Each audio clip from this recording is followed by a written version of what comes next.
Tapi kalau sudah masuk Islam, ya tidak boleh keluar. Konsekuensinya ya dibunuh. Jadi kalau kamu sudah yakin kalau keluar Islam dibunuh, ya jangan masuk Islam.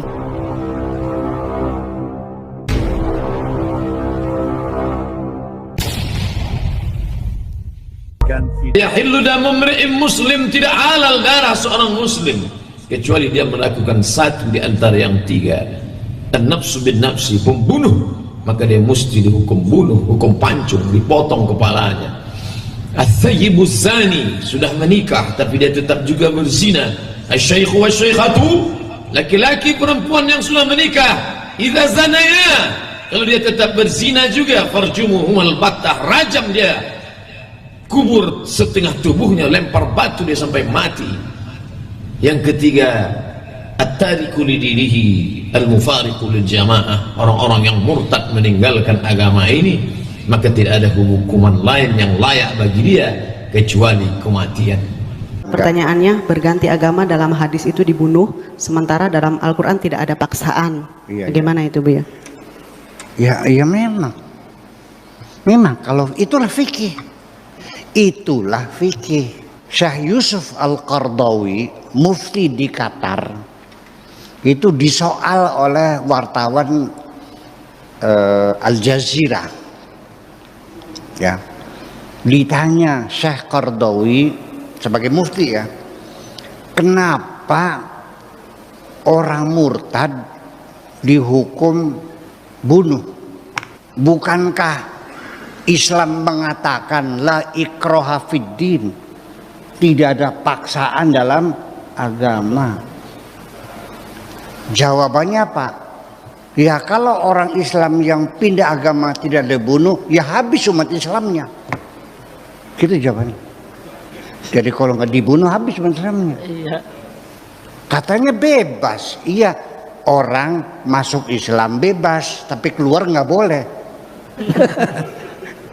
Orang tidak dipaksa masuk Islam, la ikraha fiddin. Tapi kalau sudah masuk Islam, ya tidak boleh keluar. Konsekuensinya ya dibunuh. Jadi kalau kamu sudah yakin kalau keluar Islam dibunuh, ya jangan masuk Islam. Begitu tak pola pikirnya. Oke, itulah fikih. Itulah fikih. Ini yang diperjuangkan, ingin diterapkan di negara Indonesia ini. Murtad bunuh, berzina rajam, dikubur separuh, dilemparin sampai mati, mencuri potong tangan, tidak sholat bunuh, tidak zakat bunuh, murtad bunuh, habislah. Kitabnya begitu kok. Terus gimana? Saya tidak berani menyalahkan, nanti saya dibilang murtad lagi nantinya. Iya. Tapi dalil orang berzina dirajam itu nggak ada. Kata mereka dulunya ada dalilnya tuh. Asy-syaikhu wasy-syaikhatu idza zanaya farjumuhuma nakalam minallah. Mana ayatnya? Nggak ada, sudah dinasakh. Ini sudah dihapus.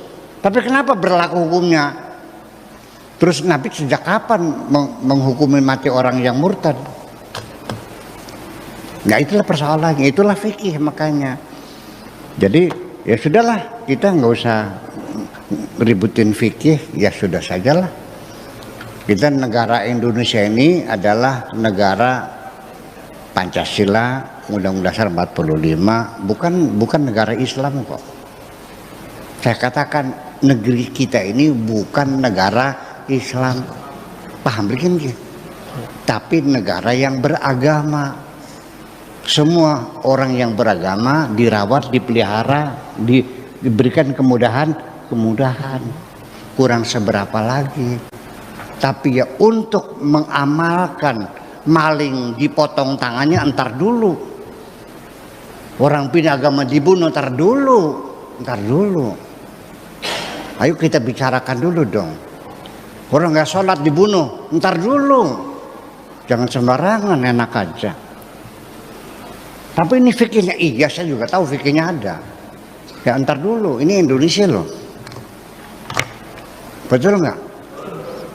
Nah, jadi artinya apapun yang ada di dalam Al-Qur'annya, hadisnya, keputusan hukum-hukum itu jangan kau anggap sudah final dan berlaku untuk selamanya. Doakan pelayanan kami biar terus banyak membawa jiwa-jiwa kepada Yesus seperti yang kami lakukan ini. Pelayan dia tidak kenal Tuhannya. Haleluya. Haleluya. Sok bertuhan tapi nggak mengalami Tuhan. Saya rindu kalian semua mengalami Tuhan. Amin. Haleluya. Haleluya.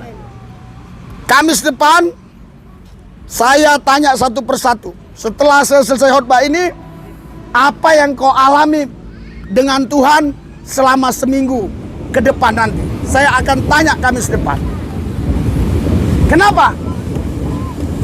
Karena kekristenan ini bukan sekedar agama. Kekristenan ini adalah hubungan antara kita dengan Tuhan. Amin. Kekristenan adalah berbicara kita dapat mengenal Tuhan, mengalami Dia. Yang suka katakan amin. Amin. Berikan sorak-sorai buat Tuhan Yesus. Haleluya. Haleluya. Haleluya. Haleluya. Haleluya. Alkitab dibakar semua, nggak ada masalah. Kenapa? Karena kau sudah memiliki Tuhan. Tapi kalau kau tidak memiliki Tuhan, Alkitab dibakar, matilah kau. Kau akan kehilangan Tuhan. Mana ya? Mana ya?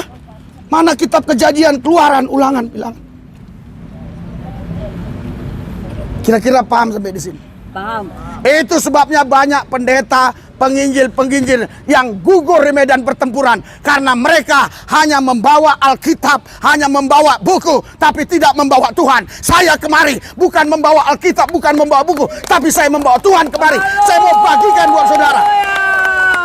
Saya datang bukan sekedar memberikan informasi, tapi impartasi buat saudara.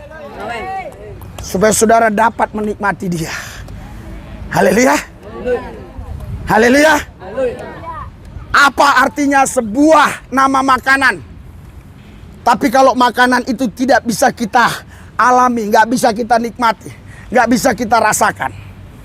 Makanan sekedar makanan saja. Tapi kalau makanan itu kita bisa menikmatinya. Kita tahu mana jengkol, mana peti. Haleluya. Mana daging, mana ikan. Tapi kalau kita tidak punya lidah lagi, kita nggak bisa merasakan lagi. Hari inilah saatnya saudara, kita semua ya mengalami Tuhan secara pribadi. Amin. Yang percaya katakan amin. Haleluya. Haleluya. Haleluya. Haleluya. Haleluya. Jadi bukan hanya otak yang diisi. Kalau otak yang diisi, ya, ini nanti otak bisa meledak. Tapi kalau hatimu dipenuhi dengan Tuhan, diisi dengan Tuhan, hidupmu akan dipimpin oleh Tuhan. Amin. Itu sebabnya Tuhan berkata di Yohanes 15 ayat 4, tinggallah kau dalam aku dalam kau, maka engkau akan berbuah lebat. Haleluya. Anda nggak bisa berbuah kalau nggak tinggal dalam Tuhan. Untuk berbuah hanya satu caranya, tinggal di dalam Tuhan. Untuk berbuah bukan harus punya sekolah tinggi. Untuk berbuah tinggal di dalam Tuhan. Kau pasti berbuah lebat. Berikan sorak-sorai. Haleluya. Haleluya. Haleluya. Haleluya. Saudara, saya kalau doa itu bisa 2 jam, 3 jam. Sehari itu kalau dihitung-hitung bisa 5 jam. Ya. Senin kalau nggak puasa, Selasa, Rabu kemarin puasa. Nah, besok puasa lagi karena di sini pelayanan nggak puasa. Nanti Jumat, Sabtu puasa. Kalau keluar kota tidak. Pak, itu kan agamawi. Betul. Itu adalah ajaran agama bagi orang yang tidak punya Tuhan. Tapi bagi orang yang punya Tuhan, itu bukan lagi mengerjakan pekerjaan agama, tapi itu melakukan sesuatu untuk dia bisa berhubungan intim dengan Tuhan, mengalami dengan Tuhan. Karena ketika dia berdoa mengosongkan diri, ketika dia puasa, dia mengosongkan diri, disitulah dia bisa memuji, menyembah Tuhan, fokus kepada Tuhan, mengalami Tuhan secara pribadi. Haleluya. Saudara, saya berharap bukan saudara saja yang diberkati, tapi semua orang nanti yang mendengarkan ucapan saya ini diberkati Tuhan. Amin. Haleluya. Haleluya. Stop hanya berdebat tentang nama Tuhan, tapi mari kita sungguh-sungguh datang kepada Dia untuk bisa menikmati, mengalami Dia. Apa namanya?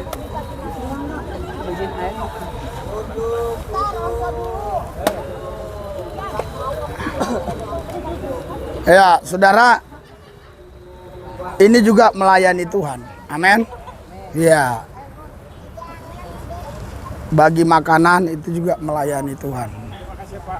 Oke. Amin. Amin. Sehat. Sehat. Haleluya. Amin. Pak, terlambat datang Pak, maaf. Oh, iya, iya.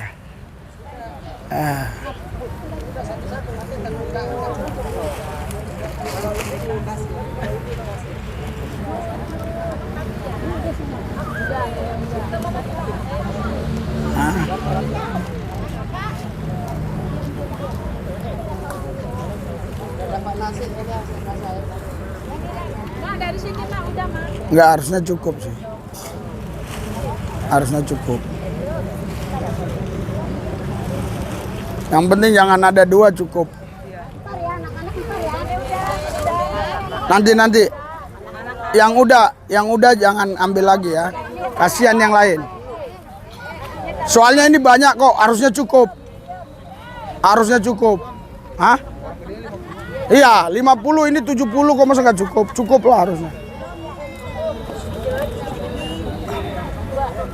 Ya. Yang dapat nasi dulu yang saya kasih.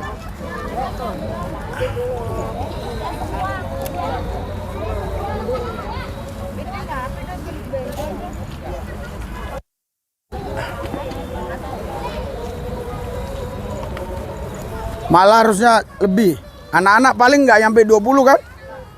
Iya, lebih harusnya.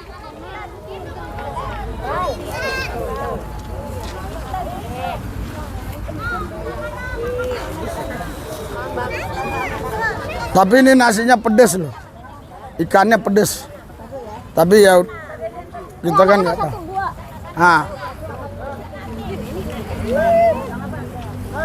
Sengaja nggak dibungkus supaya bisa dibagikan. Hah? Ini nggak ada Oh. Udah anak-anak.